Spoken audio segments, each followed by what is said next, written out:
Esta es la cuarta parte de nuestra publicación de Un estudio en escarlata. En la descripción te dejaré los links de las partes anteriores. Si no las has escuchado aún, te recomiendo encarecidamente que las oigas primero para que no te pierdas en la historia.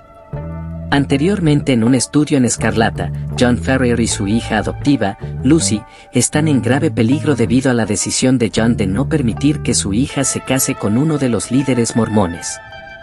La comunidad mormona los amenaza con la muerte si no cumplen con sus demandas.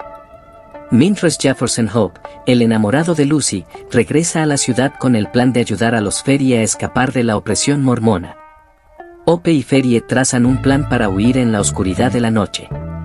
Los Ferrier y Hope inician su huida durante la noche. Sin embargo, los mormones descubren su escape rápidamente y organizan una persecución implacable. Durante la huida, el grupo enfrenta numerosas dificultades, incluida la falta de agua y alimentos, y el agotamiento físico.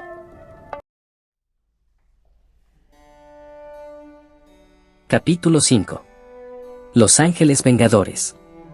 Durante toda la noche trazaron su camino a través de desfiladeros intrincados y de senderos irregulares sembrados de rocas.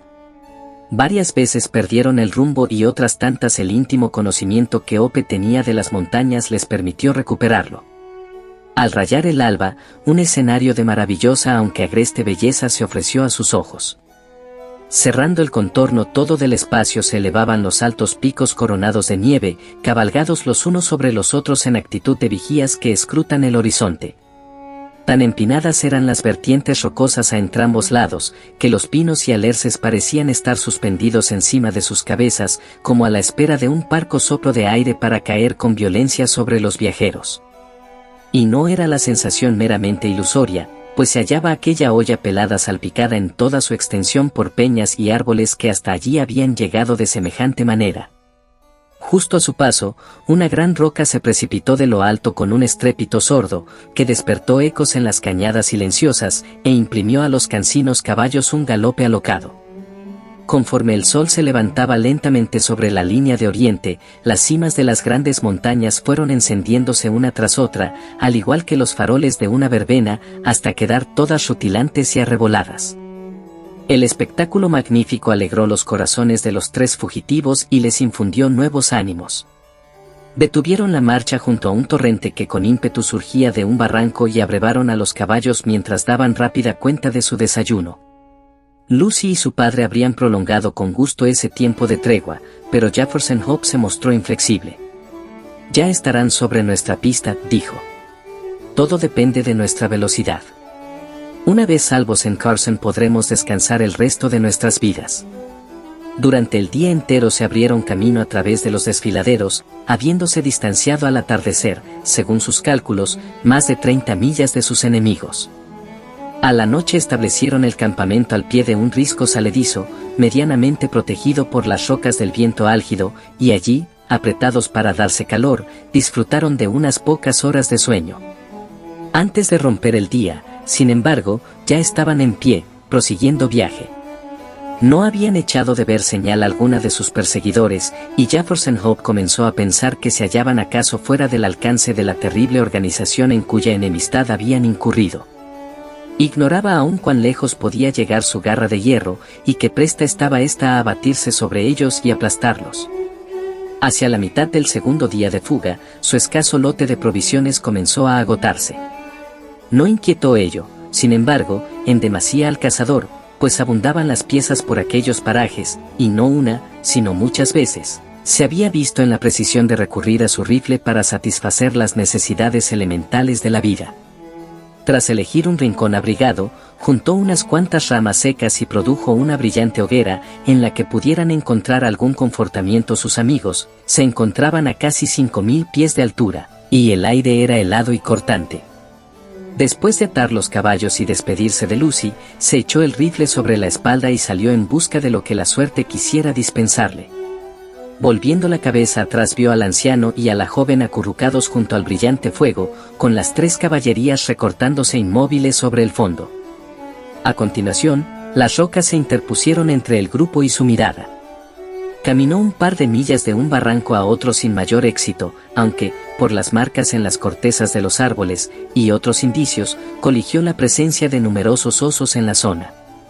Al fin, tras 2 o 3 horas de búsqueda infructuosa, y cuando desanimado se disponía a dar marcha atrás, vio, echando la vista a lo alto, un espectáculo que le hizo estremecer de alegría. En el borde de una roca voladiza, a 300 o 400 pies sobre su cabeza, afirmaba sobre el suelo las pezuñas una criatura de apariencia vagamente semejante a la de una cabra, aunque armada de un par de descomunales cuernos. La gran astada, por tal se le conocerá probablemente el guarda o vigía de un rebaño invisible al cazador, mas por fortuna estaba mirando en dirección opuesta a este y no había advertido su presencia. Puesto de bruces, descansó el rifle sobre una roca y enfiló largamente y con firme pulso la diana antes de apretar el gatillo. El animal dio un respingo, se tambaleó un instante a orillas del precipicio, y se desplomó al cabo valle abajo. Pesaba en exceso la res para ser llevada a cuestas, de modo que el cazador optó por desmembrar una pierna y parte del costado. Con este trofeo terciado sobre uno de los hombros se dio prisa a desandar lo andado, ya que comenzaba a caer la tarde. Apenas puesto en marcha, sin embargo, advirtió que se hallaba en un trance difícil. Llevado de su premura había ido mucho más allá de los barrancos conocidos, resultándole ahora difícil encontrar el camino de vuelta. El valle donde estaba tendía a dividirse y subdividirse en numerosas cañadas, tan semejantes que se hacía imposible distinguirlas entre sí. Enfiló una por espacio de 1 milla o más hasta tropezar con un venero de montaña que le constaba no haber visto antes. Persuadido de haber errado el rumbo, probó otro distinto, mas no con mayor éxito. La noche caía rápidamente, y apenas si restaba alguna luz cuando dio por fin con un desfiladero de aire familiar.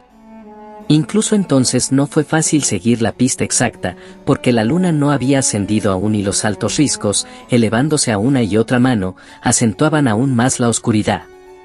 Abrumado por su carga, y rendido tras tanto esfuerzo, avanzó a trompicones, infundiéndose ánimos con la reflexión de que a cada paso que diera se acortaba la distancia entre él y Lucy, y de que habría comida bastante para todos durante el resto del viaje. Ya se hallaba en el principio mismo del desfiladero en que había dejado a sus compañeros. Incluso en la oscuridad acertaba a reconocer la silueta de las rocas que los rodeaban. Estarían esperándolo, pensó, con impaciencia, pues llevaba casi 5 horas ausente. En su alegría juntó las manos, se las llevó a la boca a modo de bocina, y anunció su llegada con un fuerte grito, resonante a lo largo de la cañada. Se detuvo y esperó la respuesta. Ninguna obtuvo, salvo la de su propia voz, que se extendió por las tristes y silenciosas cañadas, hasta retornar multiplicada en incontables ecos. De nuevo gritó, incluso más alto que la vez anterior, y de nuevo permanecieron mudos los amigos a quien había abandonado tan solo unas horas atrás. Una angustia indefinible y sin nombre se apoderó de él, y dejando caer en su desvarío la preciosa carga de carne, echó a correr frenéticamente campo adelante. Al doblar la esquina pudo avistar por entero el lugar preciso en que había sido encendida la hoguera. Aún restaba un cúmulo de brasas, evidentemente no avivadas desde su partida. El mismo silencio impenetrable reinaba en derredor. Con sus aprensiones mudadas en certeza prosiguió presuroso la pesquisa. No se veía cosa viviente junto a los restos de la hoguera, bestias, hombre, muchacha, habían desaparecido.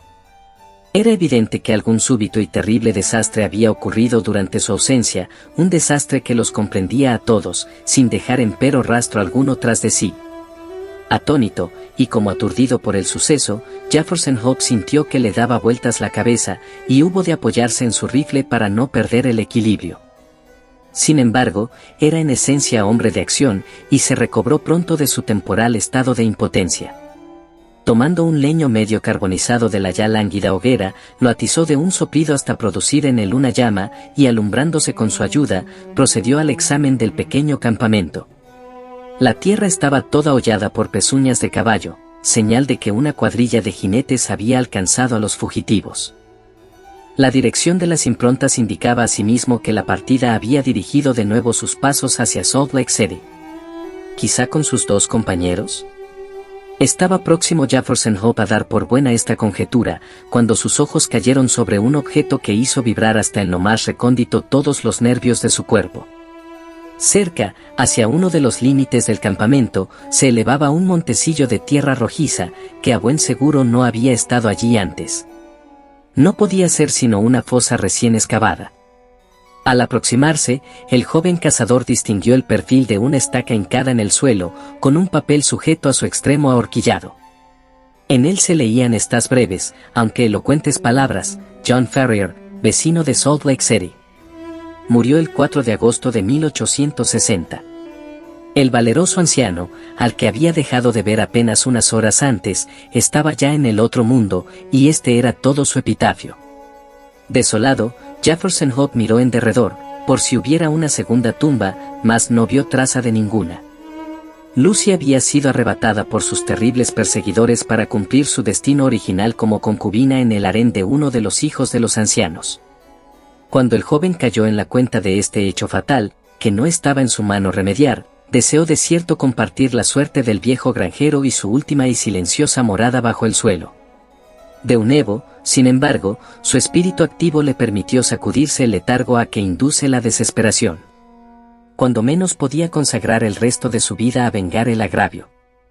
Además de paciencia y perseverancia enormes, Jefferson Hope poseía también una peculiar aptitud para la venganza, aprendida acaso de los indios entre los que se había criado. Mientras permanecía junto al fuego casi extinto, comprendió que la única cosa que alcanzaría a acallar su pena habría de ser el desquite absoluto, obrado por mano propia contra sus enemigos. Su fuerte voluntad e infatigable energía no tendrían, se dijo, otro fin. Pálido, ceñudo el rostro, volvió sobre sus pasos hasta donde había dejado caer la carne y, tras reavivar las brasas, asó la suficiente para el sustento de algunos días. La envolvió luego y, cansado como estaba, emprendió la vuelta a través de las montañas, en pos de los ángeles vengadores. Durante 5 días avanzó, abrumado y con los pies doloridos, por los desfiladeros que antes había atravesado a uña de caballo. En la noche se dejaba caer entre las rocas, concediendo unas pocas horas al sueño, pero primero que rayase el día estaba ya de nuevo en marcha. Al 6º día llegó al Cañón de las Águilas, punto de arranque de su desdichada fuga. Desde allí alcanzaba a contemplarse el hogar de los santos. Maltrecho y exhausto se apoyó sobre su rifle, mientras tendía fieramente el puño curtido contra la silenciosa ciudad extendida a sus pies. Al mirarla con mayor sosiego, echó de ver banderas en las calles principales y otros signos de fiesta. Estaba aún preguntándose a qué se debería aquello, cuando atrajo su atención un batir de cascos contra el suelo, seguido por la aparición de un jinete que venía de camino. Cuando lo tuvo lo bastante cerca pudo reconocer a un mormón llamado Cooper, al que había rendido servicios en distintas ocasiones. Por tanto, al cruzarse con él, lo abordó con el fin de saber algo sobre el paradero de Lucy Ferrier. «Soy Jefferson Hope», dijo. «¿No me reconoce?». El mormón le dirigió una mirada de no disimulado asombro. Resultaba de hecho difícil advertir en aquel caminante harapiento y desgreñado, de cara horriblemente pálida y de ojos feroces y desorbitados, al apuesto y joven cazador de otras veces. Satisfecho, sin embargo, sobre este punto, el hombre mudó la sorpresa en consternación. «Es locura que venga por aquí», exclamó. «Por solo dirigirle la palabra, peligra ya mi vida». «No temo a los 4 santos ni a su mandamiento», dijo Hope vehementemente. «Algo tiene que haber llegado a sus oídos, Cooper. Le conjuro por lo que más quiera para que dé contestación a unas pocas preguntas. Siempre fuimos amigos. Por Dios, no rehúya responderme». «¿De qué se trata?», inquirió nervioso el mormón. «Sea rápido. Hasta las rocas tienen oídos, y los árboles ojos». «¿Qué ha sido de Lucy Ferrier?». «Fue dada ayer por esposa al joven Drever». «Ánimo, hombre, ánimo. Parece usted un difunto, no se cuide de mí», repuso Hope con un susurro. Estaba mortalmente pálido, y se había dejado caer al pie del peñasco que antes le servía de apoyo. «¿De modo que se ha casado?». «Justo ayer. No otra cosa conmemoran las banderas que veo ondear en la casa fundacional». Los jóvenes Drever y Stangerson anduvieron disputándose la posesión del trofeo. Ambos formaban parte de la cuadrilla que había rastreado a los fugitivos, y de Stangerson es la bala que dio cuenta del padre, lo que parecía concederle alguna ventaja, más al solventarse la cuestión en el consejo. La facción de Drever llevó la mejor parte, y el profeta puso en manos de éste a la chica. A nadie pertenecerá por largo tiempo, sin embargo, ya que ayer vi la muerte pintada en su cara. Más semeja a un fantasma que una mujer. ¿Se marcha usted? Sí, dijo Jefferson Hope, abandonada por fin su posición sedente. Parecía cincelado en mármol el rostro del cazador, tan firme y dura se había tornado su expresión, en tanto los ojos brillaban con un resplandor siniestro. ¿A dónde se dirige? No se preocupe, repuso, y terciando el arma sobre un hombro, siguió cañada adelante hasta lo más profundo de la montaña, allí donde tienen las alimañas su guarida. De todas ellas, era él la más peligrosa, entre aquellas fieras, la dotada de mayor fiereza. La predicción del mormón se cumplió con macabra exactitud. Bien impresionada por la aparatosa muerte de su padre, bien a resultas del odioso matrimonio a que se había visto forzada, la pobre Lucy no volvió a levantar cabeza, falleciendo, al cabo, tras un mes de creciente languidez. Su estúpido marido, que la había desposado sobre todo porque apetecía la fortuna de John Ferrier, no mostró gran aflicción por la pérdida, pero sus otras mujeres lloraron a la difunta, y velaron su cuerpo la noche anterior al sepelio, según es costumbre entre los mormones. Estaban agrupadas al alba en derredor del ataúd cuando, para su inexpresable sorpresa y terror, la puerta se abrió violentamente y un hombre de aspecto salvaje, curtido por la intemperie y cubierto de harapos, penetró en la habitación. Sin decir palabra o dirigir una sola mirada a las mujeres encogidas de espanto, se dirigió a la silenciosa y pálida figura que antes había contenido el alma pura de Lucy Ferrier. Inclinándose sobre ella, apretó reverentemente los labios contra la fría frente, tras de lo cual, levantando la mano inerte, tomó de uno de sus dedos el anillo de desposada. «No la enterrarán con esto», gritó con fiereza, y antes de que nadie pudiera dar la señal de alarma, desapareció escaleras abajo. Tan peregrino y breve fue el episodio que los testigos habrían hallado difícil concederle crédito o persuadir de su veracidad a un tercero, a no ser por el hecho indudable de que el anillo que distinguía a la difunta como novia había desaparecido. Durante algunos meses Jefferson Hope permaneció en las montañas, llevando una extraña vida salvaje y nutriendo en su corazón la violenta sed de venganza que lo poseía. En la ciudad se referían historias sobre una fantástica figura que merodeaba por los alrededores y que tenía su morada en las solitarias cañadas montañosas. En cierta ocasión, una bala atravesó silbando la ventana de Stangerson y fue a estamparse contra la pared a menos de 1 metro del mormón. Otra vez, cuando pasaba Drever junto a un crestón, se precipitó sobre él una gran peña, que le hubiera causado muerte terrible a no tener la presteza de arrojarse de bruces hacia un lado. Los dos jóvenes mormones descubrieron pronto la causa de estos atentados contra sus vidas y encabezaron varias expediciones por las montañas con el propósito de capturar o dar muerte a su enemigo, siempre sin éxito. Entonces decidieron no salir nunca solos o después de anochecido, y pusieron guardia a sus casas. Transcurrido un tiempo ya no le fue necesario mantener estas medidas, pues había desaparecido todo rastro de su oponente, en el que terminaron por creer acallado el deseo de venganza. Por lo contrario, este, si cabe, se adueñaba cada vez más del cazador. Su espíritu estaba formado de una materia dura e inflexible, habiendo hecho hasta tal punto presa en él la idea dominante del desquite, que apenas quedaba espacio para otros sentimientos. Aún así era aquel hombre, sobre todas las cosas, práctico. Comprendió pronto que ni siquiera su constitución de hierro podría resistir la presión constante a que la estaba sometiendo. La intemperie y la falta de alimentación adecuada principiaban a obrar su efecto. Caso de que muriese como un perro en aquellas montañas, ¿qué sería de su venganza? Y había de morir de cierto si persistía en el empeño. Sintió que estaba jugando las cartas de sus enemigos, de modo que muy a su pesar volvió a las viejas minas de Nevada, con ánimo de reponer allí su salud y reunir dinero bastante a proseguir sin privaciones su proyecto. No entraba en sus propósitos estar ausente arriba de 1 año, mas una combinación de circunstancias imprevistas le retuvo en las minas cerca de 5. Al cabo de estos, sin embargo, el recuerdo del agravio y su afán justiciero no eran menos agudos que en la noche memorable transcurrida junto a la tumba de John Ferrier. disfrazado, y bajo nombre supuesto, retornó a Salt Lake City, menos atento a su vida que a la obtención de la necesaria justicia. Un trance adverso le aguardaba en la ciudad. Se había producido pocos meses antes un cisma en el pueblo elegido, tras la rebelión contra los ancianos de algunos jóvenes miembros que, separados del cuerpo de la iglesia, habían dejado Utah para convertirse en gentiles. Drebber y Stangerson se contaban entre estos, y nadie conocía su paradero. Corría la especie de que el primero, por haber alcanzado a convertir parte de sus bienes en dinero, seguía siendo hombre acaudalado, mientras su compañero Stangerson nutría el número de los relativamente pobres. Sobre su destino actual nadie poseía, sin embargo, la menor noticia.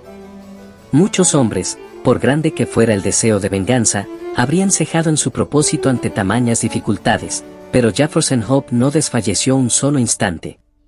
Con sus escasos bienes de fortuna, y ayudándose con tal o cual modesto empleo, viajó de una ciudad a otra de los Estados Unidos en busca de sus enemigos. Fue cediendo cada año lugar al siguiente, y se entreveró su negra cabellera de hebras blancas, mas no cesó aquel sabueso humano en su pesquisa, atento todo al objeto que daba sentido a su vida. Al fin obtuvo tanto ahínco su recompensa. Bastó la rápida visión de un rostro al otro lado de una ventana para confirmarle que Cleveland, en Ohio, constituía a la sazón el refugio de sus dos perseguidos. Nuestro hombre retornó a su pobre alojamiento con un plan de venganza concebido en todos sus detalles. El azar quiso, sin embargo, que Drebber, sentado junto a la ventana, reconociera al vagabundo, en cuyos ojos leyó una determinación homicida. Acudió presuroso a un juez de paz, acompañado por Stangerson, que se había convertido en su secretario, y explicó el peligro en que se hallaban sus vidas, amenazadas, según dijo, por el odio y los celos de un antiguo rival. Aquella misma tarde Jefferson Hope fue detenido, y no pudiendo pagar la fianza, hubo de permanecer en prisión varias semanas. Cuando al fin recobró la libertad halló desierta la casa de Drebber, quien, junto a su secretario, había emigrado a Europa. Otra vez había sido burlado el vengador, y de nuevo su odio intenso lo indujo a proseguir la caza. Andaba escaso de fondos, sin embargo, y durante un tiempo, tuvo que volver al trabajo, ahorrando hasta el último dólar para el viaje inminente.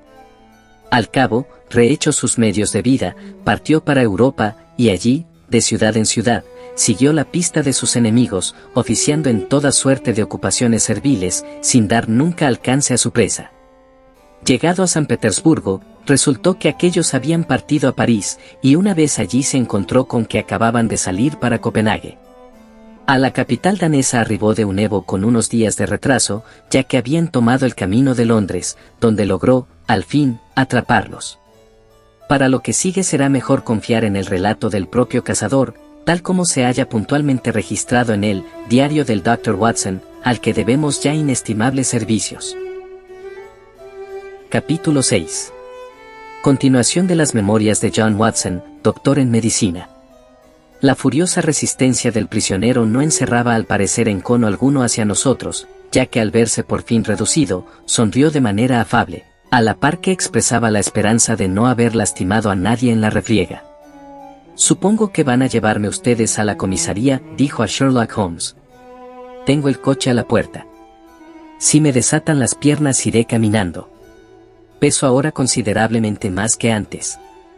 Gregson y Lestrade intercambiaron una mirada, como si se les antojara la propuesta un tanto extemporánea, pero Holmes, cogiendo sin más la palabra al prisionero, aflojó la toalla que habíamos enlazado a sus tobillos. Se puso aquel en pie y estiró las piernas, casi dudoso, por las trazas, de que las tuviera otra vez libres. Recuerdo que pensé, según estaba ahí delante de mí, haber visto en muy pocas ocasiones hombre tan fuertemente constituido. Su rostro moreno, tostado por el sol, traslucía una determinación y energía no menos formidables que su aspecto físico. Si está libre la plaza de comisario, considero que es usted la persona indicada para ocuparla, dijo, mirando a mi compañero de alojamiento con una no disimulada admiración. El modo como ha seguido usted mi pista raya en lo asombroso. Será mejor que me acompañen, dijo Holmes a los dos detectives. Yo puedo llevarlos en mi coche, repuso Lestrade. Bien. Que Gregson suba con nosotros a la cabina. ¿Y usted también, doctor? Se ha tomado con interés el caso y puede sumarse a la comitiva. Acepté de buen grado, y todos juntos bajamos a la calle. El prisionero no hizo por emprender la fuga, sino que, tranquilamente, entró en el coche que había sido suyo, seguido por el resto de nosotros. Lestrade se aupó al pescante, arreó al caballo, y en muy breve tiempo nos condujo a puerto.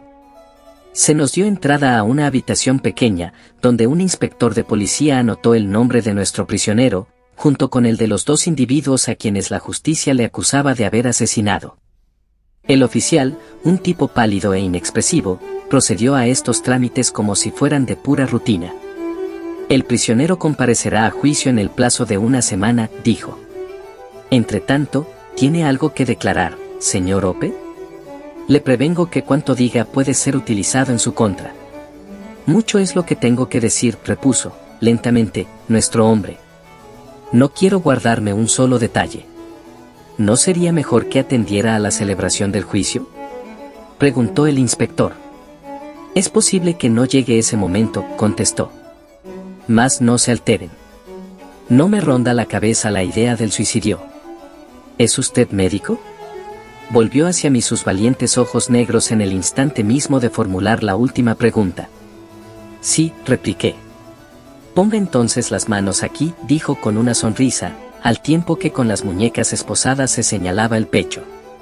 Le obedecí, percibiendo acto seguido una extraordinaria palpitación y como un tumulto en su interior.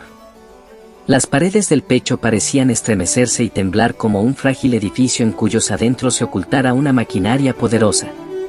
En el silencio de la habitación acerté a oír también un zumbido. Así le dicen, según parece, repuso plácidamente. La semana pasada acudí al médico y me aseguró que estallaría antes de no muchos días.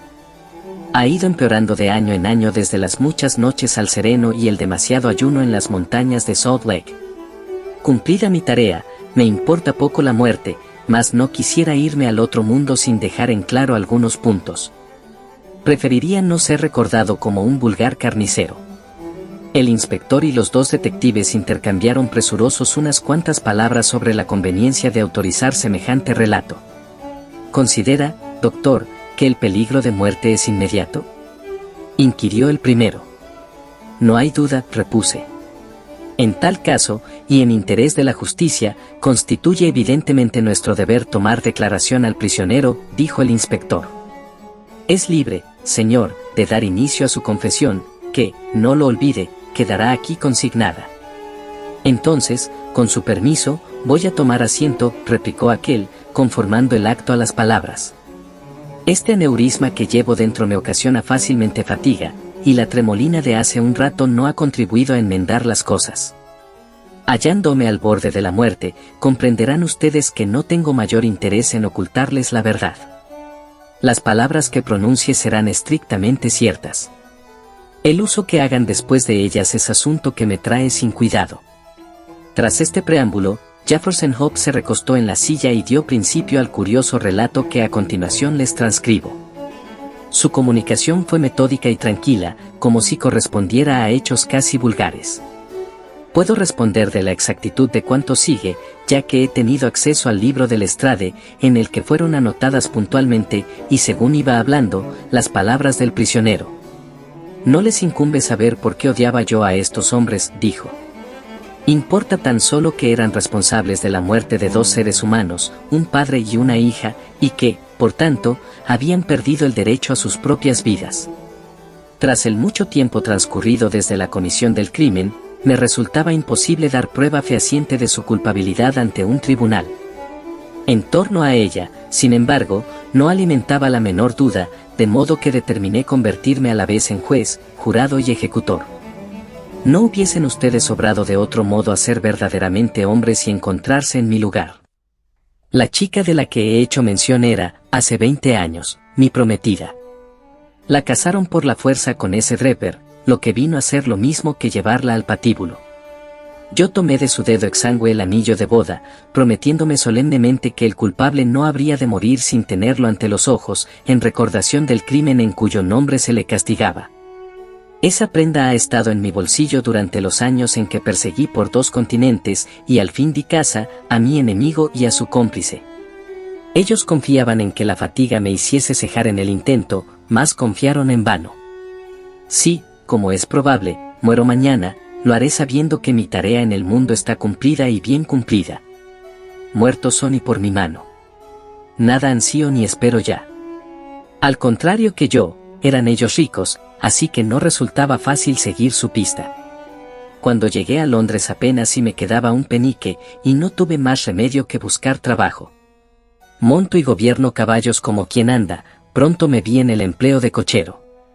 Cuanto excediera de cierta suma que cada semana había de llevar al patrón, era para mi bolsillo. Ascendía, por lo común, a poco, aunque pude ir tirando. Me fue en especial difícil orientarme en la ciudad, a lo que pienso el laberinto más endiablado que hasta la fecha haya tramado el hombre. Gracias, sin embargo, a un mapa que llevaba conmigo, acerté, una vez localizados los hoteles y estaciones principales, a componérmelas no del todo mal. Pasó cierto tiempo antes de que averiguase el domicilio de los dos caballeros de mis entretelas, mas no descansé hasta dar con ellos. Se alojaban en una pensión de Camberuel, al otro lado del río. Supe entonces que los tenía a mi merced. Me había dejado crecer la barba, lo que me tornaba irreconocible.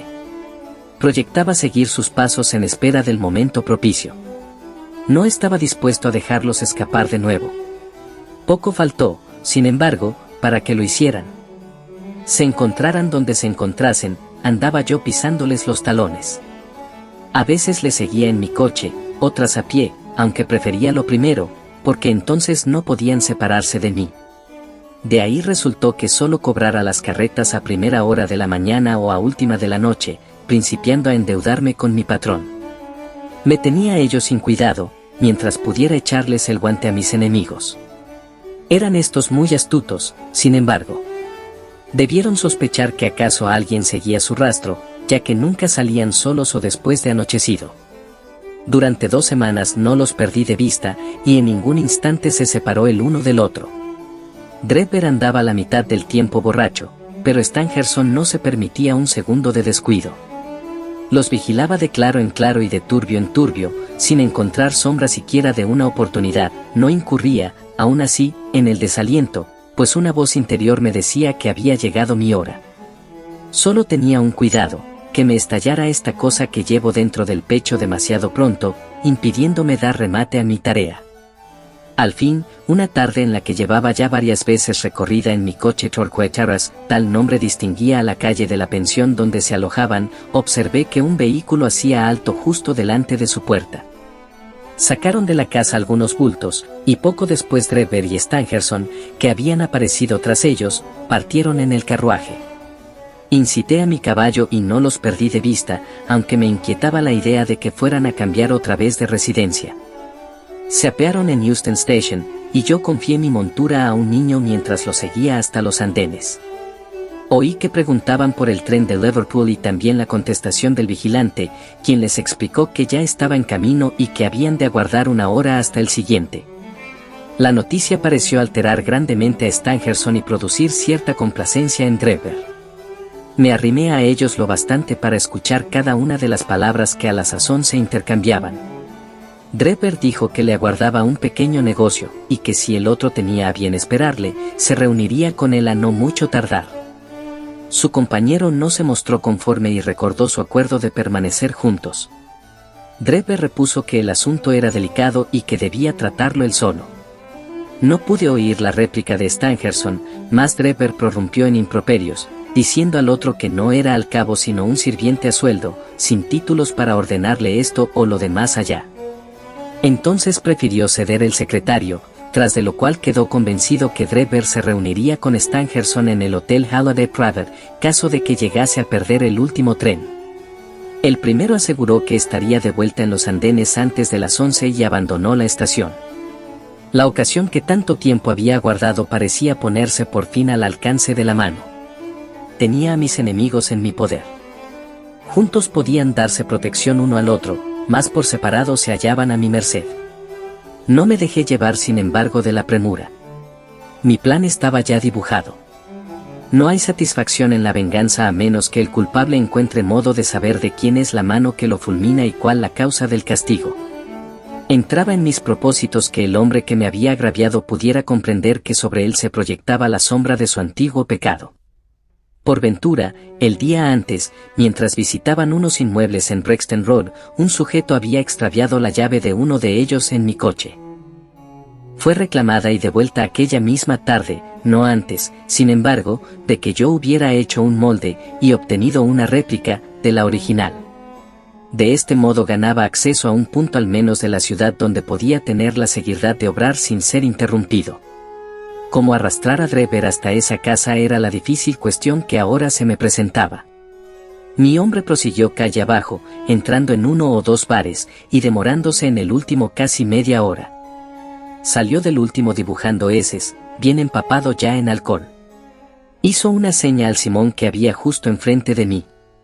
Lo seguí tan de cerca que el hocico de mi caballo rozaba casi con el codo del conductor.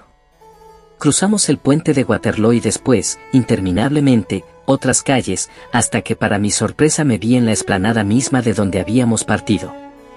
Ignoraba la razón de ese retorno, pero azucé a mi caballo y me detuve a unas 100 yardas de la casa. Drever entró en ella, y el Simón siguió camino. «Denme un vaso de agua, por favor. Tengo la boca seca de tanto hablar». Le alcancé el vaso, que apuró al instante. «Así está mejor», dijo. Bien, llevaba haciendo guardia un cuarto de hora, aproximadamente, cuando de pronto me llegó de la casa un ruido de gente enzarzada en una pelea. Inmediatamente después se abrió con brusquedad la puerta y aparecieron dos hombres, uno de los cuales era Drever y el otro un joven al que nunca había visto antes. Este tipo tenía sujeto a Drever por el cuello de la chaqueta, y cuando llegaron al pie de la escalera le dio un empujón y una patada después que lo hizo trastabillar hasta el centro de la calle. «Canalla», exclamó, enarbolando su bastón. «Voy a enseñarte yo a ofender a una chica honesta». Estaba tan excitado que sospecho que hubiera molido a Drever a palos, de no poner el miserable pies en polvorosa. Corrió hasta la esquina, y viendo entonces mi coche, hizo ademán de llamarlo, saltando después a su interior. «Al Holiday S. Private», dijo. Viéndolo ya dentro sentí tal pálpito de gozo que temí que en ese instante último pudiera estallar mi aneurisma. Apuré la calle con lentitud, mientras reflexionaba sobre el curso a seguir. Podía llevarlo sin más a las afueras y allí, en cualquier camino, celebrar mi postrer entrevista con él. Casi tenía decidido tal cuando Drever me brindó otra solución. Se había apoderado nuevamente de él el delirio de la bebida, y me ordenó que le condujera a una taberna. Ingresó en ella tras haberme dicho que aguardara por él. No acabó hasta la hora de cierre, y para entonces estaba tan borracho que me supe dueño absoluto de la situación. No piensen que figuraba en mi proyecto asesinarlo a sangre fría. No hubiese vulnerado con ello la más estricta justicia, más me lo vedaba, por así decirlo, el sentimiento. Desde tiempo atrás había determinado no negarle la oportunidad de seguir vivo, siempre y cuando supiera aprovecharla. Entre los muchos trabajos que he desempeñado en América se cuenta el de conserje y barrendero en un laboratorio de York College. Un día el profesor, hablando de venenos, mostró a los estudiantes cierta sustancia, a la que creo recordar que dio el nombre de alcaloide, y que había extraído de una flecha inficionada por los indios sudamericanos. Tan fuerte era su efecto que un solo gramo bastaba a producir la muerte instantánea. Eché el ojo a la botella donde guardaba la preparación, y cuando todo el mundo se hubo ido, cogí un poco para mí. No se me da mal el oficio de boticario. Con el alcaloide fabriqué unas píldoras pequeñas y solubles, que después coloqué en otros tantos estuches junto a unas réplicas de idéntico aspecto, más desprovistas de veneno. Decidí que, llegado el momento, esos caballeros extrajeran una de las píldoras, dejándome a mí las restantes.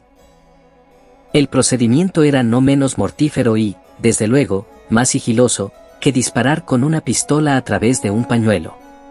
Desde entonces nunca me separaba de mi precioso cargamento, al que ahora tenía ocasión de dar destino.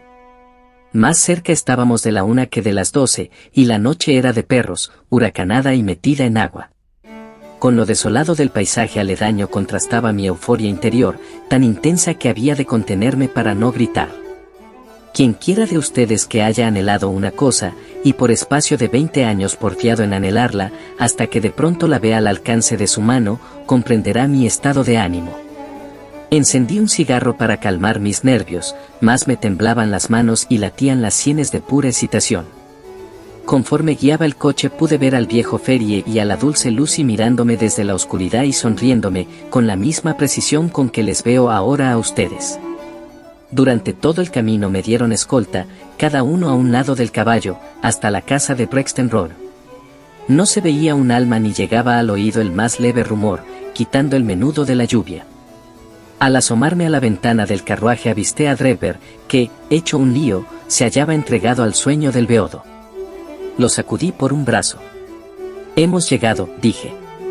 «Está bien, cochero», repuso. Supongo que se imaginaba en el hotel cuya dirección me había dado, porque descendió dócilmente y me siguió a través del jardín. Hube de ponerme a su flanco para tenerle derecho, pues estaba aún un poco turbado por el alcohol. Una vez en el umbral, abrí la puerta y penetramos en la pieza del frente. Le doy mi palabra de honor que durante todo el trayecto padre e hija caminaron juntos delante de nosotros. «Está esto oscuro como boca de lobo», dijo, andando a tientas. «Pronto tendremos luz», repuse, al tiempo que encendía una cerilla y la aplicaba a una vela que había traído conmigo. «Ahora, Enoch Drebber», añadí levantando la candela hasta mi rostro, «intente averiguar quién soy yo».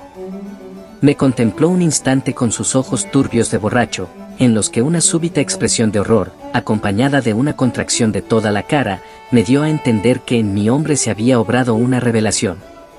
Retrocedió vacilante, dando diente con diente y lívido el rostro, mientras un sudor frío perlaba su frente. Me apoyé en la puerta y lancé una larga y fuerte carcajada. Siempre había sabido que la venganza sería dulce, aunque no todo lo maravillosa que ahora me parecía. «Miserable», dije. «He estado siguiendo tu pista desde Salt Lake City hasta San Petersburgo, sin conseguir apresarte. Por fin han llegado tus correrías a término, porque esta será, para ti o para mí, la última noche».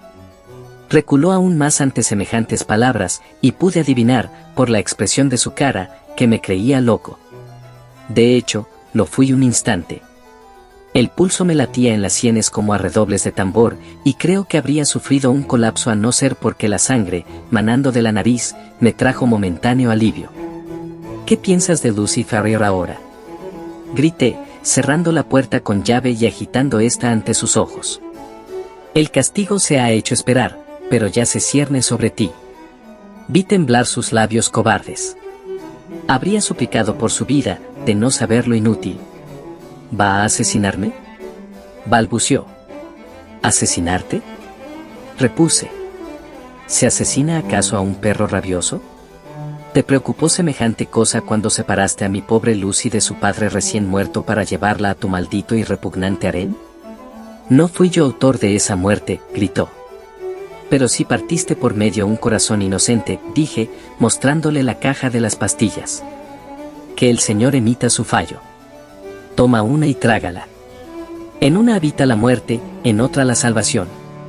Para mí será la que tú dejes.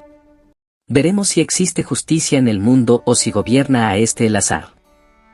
Cayó de hinojos pidiendo a gritos perdón, mas yo desenvainé mi cuchillo y lo allegué a su garganta hasta que me hubo obedecido.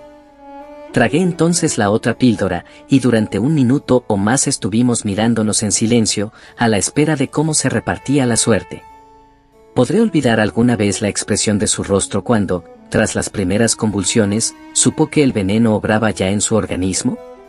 Reí al verlo, mientras sostenía a la altura de sus ojos el anillo de compromiso de Lucy. Fue breve el episodio, ya que el alcaloide actúa con rapidez. Un espasmo de dolor contrajo su cara, extendió los brazos, dio unos tumbos, y entonces, lanzando un grito, se derrumbó pesadamente sobre el suelo. Le di la vuelta con el pie y puse la mano sobre su corazón. No observé que se moviera. Estaba muerto. La sangre había seguido brotando de mi nariz, sin que yo lo advirtiera. No sé decirles que me indujo a dibujar con ella esa inscripción. Quizá fuera la malicia de poner a la policía sobre una pista falsa, ya que me sentía eufórico y con el ánimo ligero. Recordé que en Nueva York había sido hallado el cuerpo de un alemán con la palabra Rache escrita sobre la pared, y se me hicieron presentes las especulaciones de la prensa atribuyendo el hecho a las sociedades secretas. Supuse que en Londres no suscitaría el caso menos confusión que en Nueva York, y mojando un dedo en mi sangre, grabé oportunamente el nombre sobre uno de los muros. Volví después a mi coche y comprobé que seguía la calle desierta y rugiente la noche. Llevaba hecho algún camino cuando, al hundir la mano en el bolsillo en que solía guardar el anillo de Lucy, lo eché en falta. Sentí que me fallaba el suelo debajo de los pies, pues no me quedaba de ella otro recuerdo. Pensando que acaso lo había perdido al reclinarme sobre el cuerpo de Draper, volví grupas y, tras dejar el coche en una calle lateral, retorné decidido a la casa.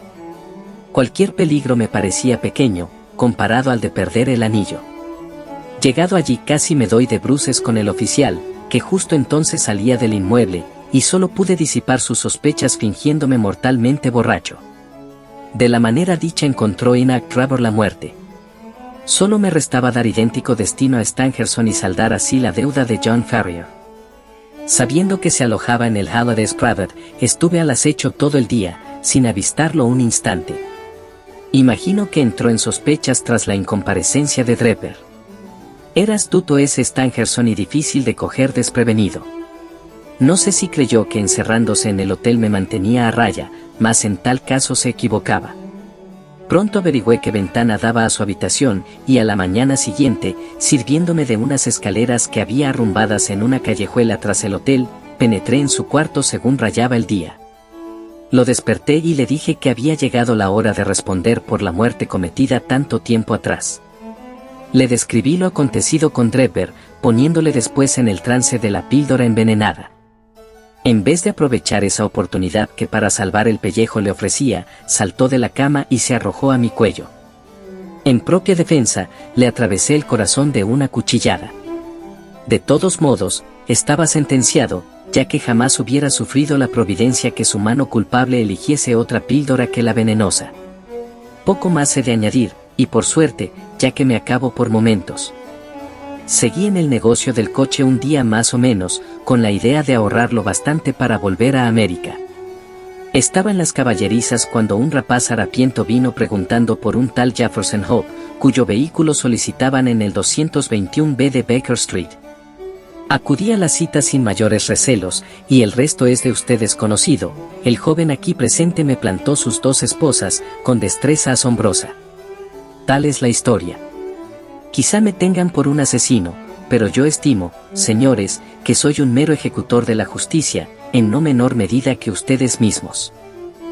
Tan emocionante había sido el relato, y con tal solemnidad dicho, que permanecimos en todo instante mudos y pendientes de lo que oíamos. Incluso los dos detectives profesionales, hechos como estaban a cuanto se relaciona con el crimen, semejaban fascinados por la historia. Cuando ésta hubo terminado se produjeron unos minutos de silencio, roto tan solo por el lápiz de Lestrade al rasgar el papel en que iban quedando consignados los últimos detalles de su informe escrito. Sobre un solo punto desearía que se extendiese usted un poco más, dijo al fin Sherlock Holmes. ¿Qué cómplice de usted vino en busca del anillo anunciado en la prensa? El prisionero hizo un guiño risueño a mi amigo. Soy dueño de decir mis secretos, no de comprometer a un tercero. Leí su anuncio y pensé que podía ser una trampa, o también la ocasión de recuperar el anillo que buscaba. Mi amigo se ofreció a descubrirlo. Admitirá que no lo hizo mal. Desde luego, repuso Holmes con vehemencia. Y ahora, caballeros, observó gravemente el inspector, ha llegado el momento de cumplir lo que la ley estipula. El jueves comparecerá el preso ante los magistrados, siendo además necesaria la presencia de ustedes. Mientras tanto, yo me hago cargo del acusado. Mientras esto decía hizo sonar una campanilla, a cuya llamada dos guardianes tomaron para sí al prisionero. Mi amigo y yo abandonamos la comisaría, cogiendo después un coche en dirección a Baker Street. Capítulo 7. Conclusión. Teníamos orden de comparecer frente a los magistrados el jueves, mas llegada esa fecha fue ya inútil todo testimonio. Un juez más alto se había hecho cargo del caso, convocando a Jefferson Home a un tribunal donde, a buen seguro, le sería aplicada estricta justicia. La misma noche de la captura hizo crisis su aneurisma, y a la mañana siguiente fue encontrado el cuerpo sobre el suelo de la celda. En el rostro había impresa una sonrisa de placidez, como la de quien, volviendo la cabeza atrás, contempla en el último instante una vida útil o un trabajo bien hecho. Gregson y Lestrade han de estar tirándose de los cabellos, observó Holmes cuando a la tarde siguiente discutíamos sobre el asunto. Muerto su hombre, ¿quién les va a dar ahora publicidad? No veo que interviniesen grandemente en su captura, repuso. Poco importa que una cosa se haga, replicó mi compañero con amargura. La cuestión está en hacer creer a la gente que la cosa se ha hecho. Más vaya lo uno por lo otro, añadió poco después, ya de mejor humor. No me habría perdido la investigación por nada del mundo. No alcanzo a recordar caso mejor que este. Aun siendo simple, encerraba puntos sumamente instructivos. Simple, exclamé. Bien, en realidad, apenas si admite ser descrito de distinto modo, dijo Sherlock Holmes, regocijado de mi sorpresa. La prueba de su intrínseca simpleza está en que, sin otra ayuda que unas pocas deducciones en verdad nada extraordinarias, puse mano al criminal en menos de 3 días. Cierto, dije. Ya le he explicado otras veces que en esta clase de casos lo extraordinario constituye antes que un estorbo, una fuente de indicios. La clave reside en razonar a la inversa, cosa, sea dicho de paso, tan útil como sencilla, y poquísimo practicada. Los asuntos diarios nos recomiendan proceder de atrás adelante, de donde se echa en olvido la posibilidad contraria. Por cada 50 individuos adiestrados en el pensamiento sintético, no encontrará usted arriba de uno con talento analítico. Confieso, afirmé, que no consigo comprenderle del todo. No esperaba otra cosa. Veamos si logro exponérselo más a las claras. Casi todo el mundo, ante una sucesión de hechos, acertará a colegir que se sigue de ellos. Los distintos acontecimientos son percibidos por la inteligencia, en la que, ya organizados, apuntan a un resultado. A partir de este, sin embargo, pocas gentes saben recorrer el camino contrario, es decir, el de los pasos cuya sucesión condujo al punto final. A semejante virtud deductiva llamo razonar hacia atrás o analíticamente. Comprendo. Pues bien, nuestro caso era de esos en que se nos da el resultado, restando todo lo otro por adivinar. Permítame mostrarle las distintas fases de mi razonamiento. Empecemos por el principio. Como usted sabe, me aproximé a la casa por mi propio pie, despejada la mente de todo supuesto o impresión precisa. Comencé, según era natural, por inspeccionar la carretera, donde, ya se lo he dicho, vi claramente las marcas de un coche, al que por consideraciones puramente lógicas supuse llegado allí de noche. Que era en efecto un coche de alquiler y no particular, quedaba confirmado por la angostura de las rodadas. Los caballeros en Londres usan un cabriolé, cuyas ruedas son más anchas que las del carruaje ordinario. Así di mi primer paso. Después atravesé el jardín siguiendo el sendero, cuyo suelo arcilloso resultó ser especialmente propicio para el examen de huellas. Sin duda no vio usted sino una simple franja de barro pisoteado, pero a mis ojos expertos cada marca transmitía un mensaje pleno de contenido. Ninguna de las ramas de la ciencia detectivesca es tan principal ni recibe tan mínima atención como esta de seguir un rastro. Por fortuna, siempre lo he tenido muy en cuenta, y un largo adiestramiento ha concluido por convertir para mí esta sabiduría en segunda naturaleza. Reparé en las pesadas huellas del policía, pero también en las dejadas por los 2 hombres que antes habían cruzado el jardín. Que eran las segundas más tempranas, quedaba palmariamente confirmado por el hecho de que a veces desaparecían casi del todo bajo las marcas de las primeras. Así arribé a mi segunda conclusión, consistente en que subía a 2 el número de los visitantes nocturnos, de los cuales uno, a juzgar por la distancia entre pisada y pisada, era de altura más que notable, y algo petimetre el otro, según se echaba de ver por las menudas y elegantes improntas que sus botas habían producido. Al entrar en la casa obtuve confirmación de la última inferencia. El hombre de las lindas botas yacía delante de mí. Al alto, pues, procedí a imputar el asesinato, en caso de que éste hubiera tenido lugar. No se veía herida alguna en el cuerpo del muerto, mas la agitada expresión de su rostro declaraba transparentemente que no había llegado Ignaro a su fin. Quienes perecen víctimas de un ataque al corazón o por otra causa natural y súbita, jamás muestran esa apariencia desencajada. Tras aplicar la nariz a los labios del difunto, detecté un ligero olor acre y deduje que aquel hombre había muerto por la obligada ingestión de veneno. Al ser el envenenamiento voluntario, pensé, no habría quedado impreso en su cara tal gesto de odio y miedo. Por el método de exclusión, me vi, pues, abocado a la única hipótesis que autorizaban los hechos. No crea usted que era aquella en exceso peregrina. La administración de un veneno por la fuerza figura no infrecuentemente en los anales del crimen. Los casos de Dolsky en Odessa y el de Leturier en Montpellier acudirían de inmediato a la memoria de cualquier toxicólogo. A continuación se suscitaba la gran pregunta del por qué. La rapiña quedaba excluida, ya que no se echaba ningún objeto en falta. ¿Qué había entonces de por medio? ¿La política, quizá una mujer? Tal era la cuestión que entonces me inquietaba. Desde el principio me incliné por lo segundo. Los asesinos políticos se dan grandísima prisa a escapar una vez perpetrada la muerte. Esta, sin embargo, había sido cometida con flema notable, y las 1000 huellas dejadas por su amor a lo largo y ancho de la habitación declaraban una estancia dilatada en el escenario del crimen. Solo un agravio personal, no político, acertaba a explicar tan sistemático acto de venganza. Cuando fue descubierta la inscripción en la pared, me confirmé aún más en mis sospechas. Se trataba, evidentemente, de un falso señuelo. El hallazgo del anillo zanjó la cuestión. Era claro que el asesino lo había usado para atraer a su víctima el recuerdo de una mujer muerta o ausente. Justo entonces pregunté a Gregson si en el telegrama enviado a Cleveland se inquiría también por cuánto hubiera de peculiar en el pasado de Draper. Fue su contestación, lo recordará usted, negativa. Después procedí a un examen detenido de la habitación, en el curso del cual di por buena mi primera estimación de la altura del asesino, y obtuve los datos referentes al cigarro de Trichonopoli y a la largura de sus uñas. Había llegado ya a la conclusión de que, dada la ausencia de señales de lucha, la sangre que salpicaba el suelo no podía proceder sino de las narices del asesino, presa segaramente de una gran excitación. Observé que el rastro de la sangre coincidía con el de sus pasos.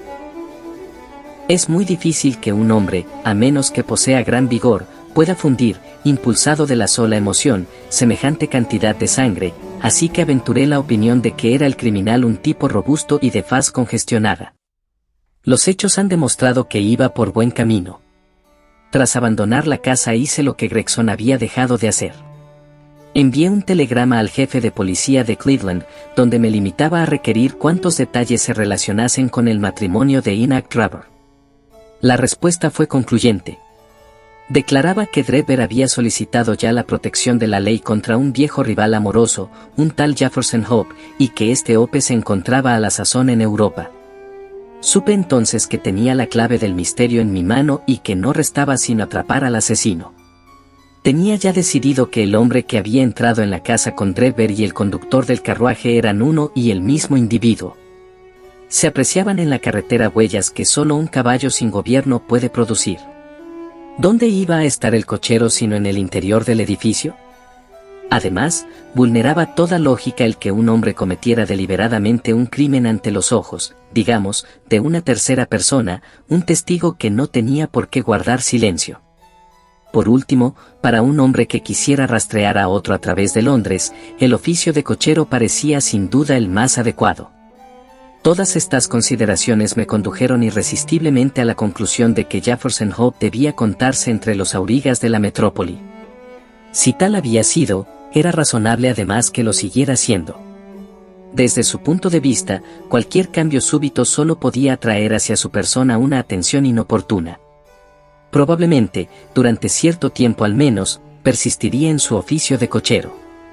Nada arguía tampoco que lo fuera a hacer bajo nombre supuesto. ¿Por qué mudar de nombre en un país donde era desconocido? Organicé, por tanto, mi cuadrilla de detectives vagabundos, ordenándoles acudir a todas las casas de coches de alquiler hasta que dieran con el hombre al que buscaba. Que bien cumplieron el encargo y que prisa medía sacar partido de ello, son cosas que aún deben estar frescas en su memoria. El asesinato de Stangerson nos cogió enteramente por sorpresa, mas en ningún caso hubiésemos podido impedirlo. Gracias a él, ya lo sabe, me hice con las píldoras, cuya existencia había previamente conjeturado. Vea cómo se ordena toda la peripecia según una cadena de secuencias lógicas, en las que no existe un solo punto débil o de quiebra.